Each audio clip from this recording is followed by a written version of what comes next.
Hi hello friends, kitchen queen ह्या मराठी चॅनलमध्ये मी प्रतिभा तुमच्या सर्वांचं मनापासून स्वागत करते। सर्वप्रथम सर्वांना श्री स्वामी समर्थ। स्वामी महाराज तुमच्या मनातील सर्व चांगल्या इच्छा पूर्ण करोत आणि आजचा दिवस तुम्हाला खूप छान आनंदात जाऊत अशी स्वामींच्या चरणी प्रार्थना करून व्हिडिओला स्टार्ट करते। चला तर मस्त आपण पौष्टिक अशी मेथीची भाजी बनवणार आहोत।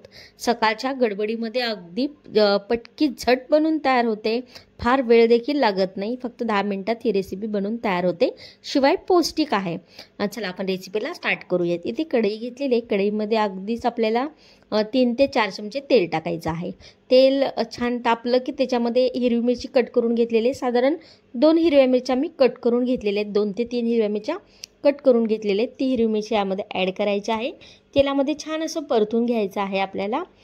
इथे पाहू शकता छान असं तेलामध्ये मी मिरच्या हे करून घेत आहे, परतून घेत आहे। त्याच्यामध्ये ठेचलेलं लसूण टाकायचे, लसूण थोडासा जास्त टाकायचा आहे। एक 7-8 पाकळ्या लसणाच्या आहेत, मोठ्या आहेत पाकळ्या, त्या मी अशा क्रश करून घेतलेल्या आहेत खलबत्त्यामध्ये। तो लसूण यामध्ये टाकायचा आहे, तेलामध्ये छान असा परतून घ्यायचा आहे। नंतर यामध्ये निवडून स्वच्छ धुवून घेतलेली मेथीची भाजी ॲड करायची आहे। ही एक जुडी मेथीची भाजी आहे। आमच्याकडे साधारण 30 रुपयाला एक मेथीची भाजी मिळते। हे तुमच्याकडे कितीला मिळते हे मला नक्की सांगा। इथे पाहू शकता, इथे मेथीची भाजी मी ॲड केलेली आहे।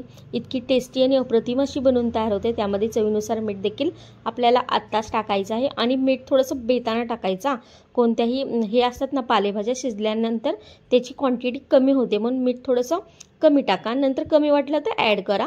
मी ते स्टार्टिंगला थोडंसं ॲड केलेलं आहे, पण तितकं मीठ ह्या भाजीला पुरेसं होतं, मी बरोबर टाकलेलं आहे। इथे पाहू शकता छान असं मी परतून घेत आहे भाजीला।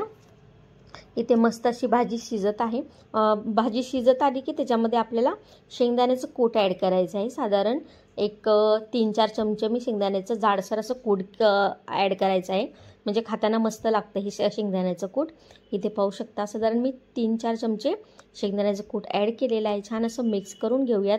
चॅनलवर नवीन असाल आणि पहिल्यांदाच व्हिडिओ पाहत असाल तर किचन क्वीन ह्या मराठी चॅनलला नक्की सबस्क्राईब करा आणि शेजारच्या बेल आयकॉनवर नक्की क्लिक करा। आणि या मेथीच्या भाजीला आपल्याला 1 चमचा तूप ॲड करायचा।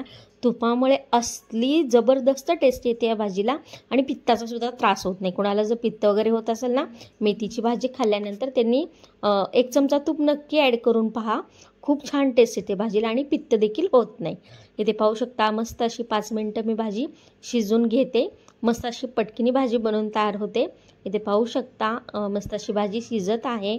आणि व्हिडिओ जर आवडला असेल तर व्हिडिओला प्लीज एक लाईक नक्की करा।